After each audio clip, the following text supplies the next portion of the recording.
Night presses in from every side, thick as wool. The train car breathes, inhales with a metallic groan, exhales rust and fear.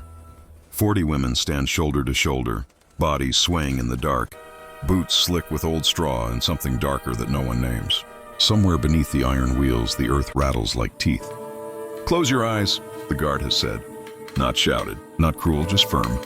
The order lands heavier than a blow. They obey. Liesel presses her lids shut and sees the kitchen at home. Empty cupboards yawning open like mouths. She smells boiled turnips that were never enough. Her stomach tightens in a memory that is also now. Someone near her clutches a scarf, worrying the frayed edge between fingers until the cloth thins to threads. Another woman whispers a prayer and stops halfway, as if remembering she is no longer sure who is listening. The air is sour with sweat and old fear. Breath fogs. The train slows. Metal shrieks. The women brace for hands, for barking, for the practiced theater of punishment they have rehearsed in their minds for weeks. They have been told what waits: jeers, hunger sharpened into a weapon, the stripping away of names. "Don't look," Anna murmurs to the girl beside her, though she keeps her own eyes shut, lashes trembling. Her diary is tucked inside her coat, paper soft as skin from rereading. "Be ready," she has written. "Be silent." The door slides open. Cold air rushes in, clean, almost sweet. It smells wrong. It smells like soap.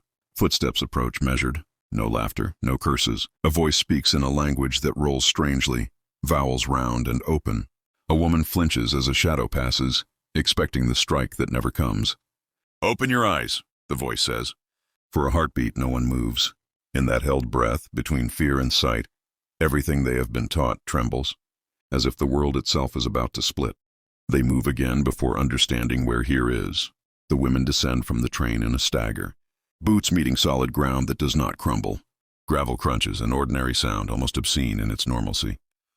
The night air is cool and clean, carrying the scent of cut grass and oil, not smoke, not ruin. Anna lifts her head despite herself, searching for the skeletal silhouettes of bombed buildings. There are none. Propaganda has prepared them for this moment. She hears the old phrases rise unbidden. The enemy starves. The enemy beats. The enemy humiliates.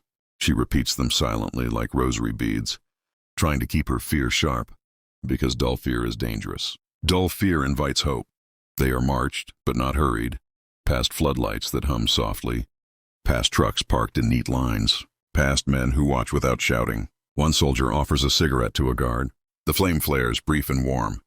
Anna stares. Fire used for light, not destruction. Her chest tightens.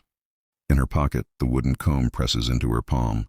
She thinks of her mother's hands, red and cracked from cold water, combing her hair by the stove. "Do not trust kindness," her mother used to say. Kindness always asked for something later.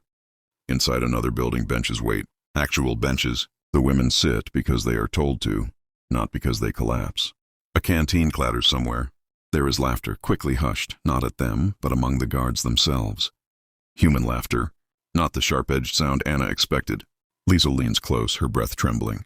"Why are they doing this?" she whispers. Anna has no answer.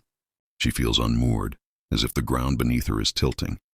The journey was supposed to end in cruelty. Instead, it has delivered them into uncertainty, which is worse. Uncertainty seeps. That night, Anna writes by borrowed light, her pencil scratching softly. "We have arrived.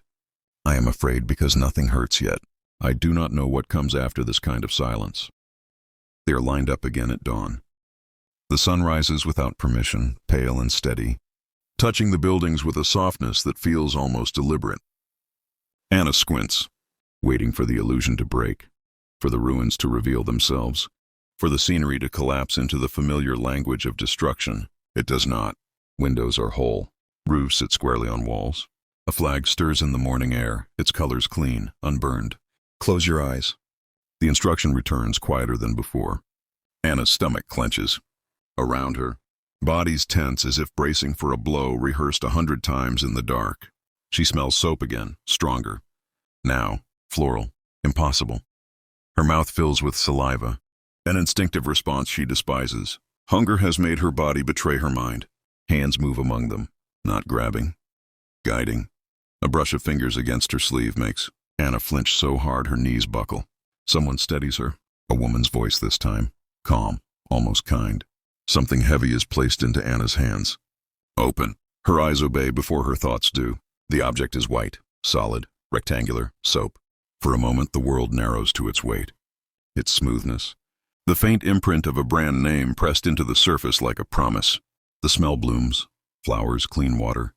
A bathroom that still exists somewhere in the world. A sob breaks loose to her left. Another woman laughs once, sharp and hysterical, then clamps a hand over her mouth as if she has committed a crime. Liesl stares at the soap in her own hands as though it might dissolve if she blinks. "This is a trick," someone whispers. Anna cannot speak. Her throat closes. The soap trembles in her grip, slick with sudden tears. She thinks of the last bar she saw in Germany, cut into slivers, traded like gold. She thinks of dirt ground permanently into skin. An American soldier watches, his face unreadable, as if unsure whether he has done something wrong. That is the shock.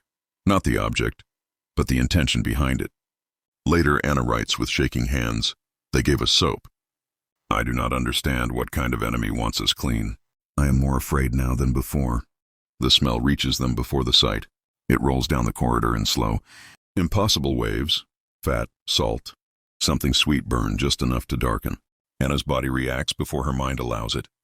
Her mouth floods. Her knees weaken. Hunger rises like a living thing, clawing, furious at being awakened. They are led into a long room lined with tables. Real tables. Wood scrubbed smooth. Metal trays stacked neatly at one end, clattering softly as they are lifted and passed along. The sound alone is unbearable.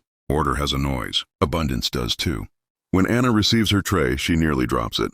Bread, thick slices, the crust unbroken. Potatoes swimming in butter. Meat, actual meat, steaming, its fibers pulling apart under the weight of a fork.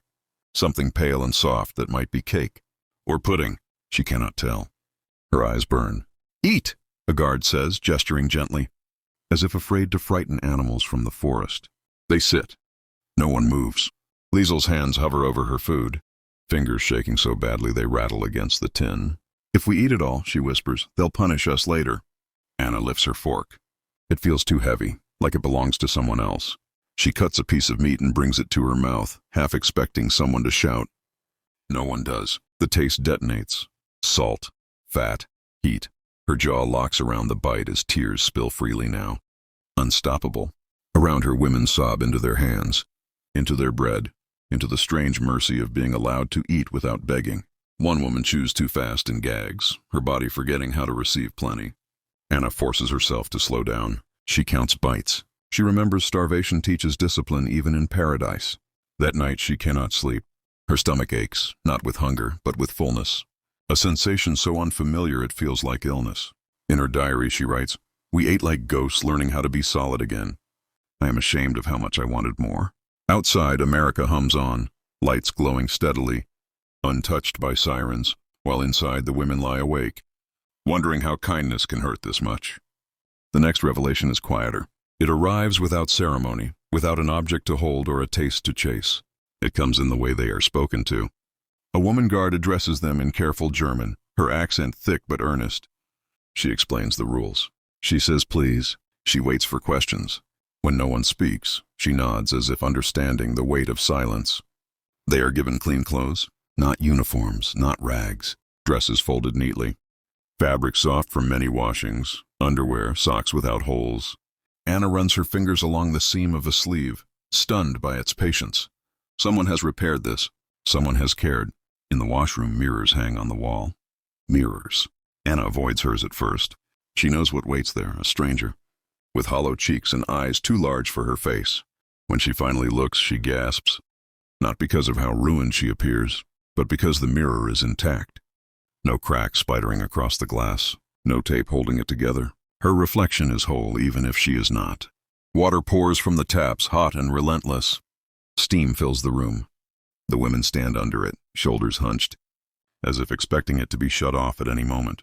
Dirt streams down their legs, circling the drain like a history being erased too quickly. This feels wrong. Liesl murmurs, soap sliding over her wrists. Everything feels wrong, Anna answers. No one rushes them. No one watches. Later, an American doctor examines Anna's hands. He does not flinch at her cracked skin. He applies salve gently, like a father dressing a child's wound. She stares at the wall, jaw clenched, fighting the urge to pull away from the intimacy of care. That night, shame creeps in. If the enemy is cruel, hatred is easy. If the enemy is kind, hatred collapses inward. Anna writes slowly, deliberately. They are dismantling us without touching us. I do not know who I am if they are not monsters. Outside, the camp settles into routine. Quiet footsteps, distant music from a radio. Inside, identities begin to fracture softly, like ice melting without sound. The letter arrives folded too many times. Anna recognizes her mother's handwriting instantly, tight, disciplined, as if order alone might hold the world together. She does not open it at first. Around her, other women read and crumble in small, private ways. A sharp intake of breath, a hand to the mouth. Someone sits down hard on the floor. When Anna finally reads, the words bruise. The house is gone. The street no longer exists. Food comes once every 2 days. Her mother writes about boiling nettles, about neighbors disappearing overnight. She does not complain. She apologizes for asking if Anna can send anything. Anna's stomach twists, not with hunger this time, but with guilt so sharp it steals her breath. She sits on a bed with clean sheets, a blanket folded with military precision, the smell of soap still lingering on her skin. Outside the window, trees stand unburned, whole. They treat us better than our own country ever did. Liesel whispers from the next bed, voice thick with accusation, at herself, at history, at no one in particular. That is the cruelty. Not beatings, not hunger, but the slow surgical dismantling of certainty. The realization that lies collapse not under force, but under consistency. Meals that arrive every day. Doctors who do not ask questions. Guards who look away to grant privacy. Anna begins to understand. This is not mercy for their sake. It is truth, unavoidable and quiet. When the announcement comes that they will be repatriated, that the war is over, the room is silent. No cheering, only breathing. The women look at one another, carrying new selves they did not ask for. That night, Anna writes her final entry. They told us to close our eyes. When we opened them, the world was not what we were promised. I will go home changed. I do not know if home will forgive me for seeing clearly. Outside, America sleeps peacefully. Inside, the women lie awake, knowing the war will follow them forever, not in bombs, but in memory.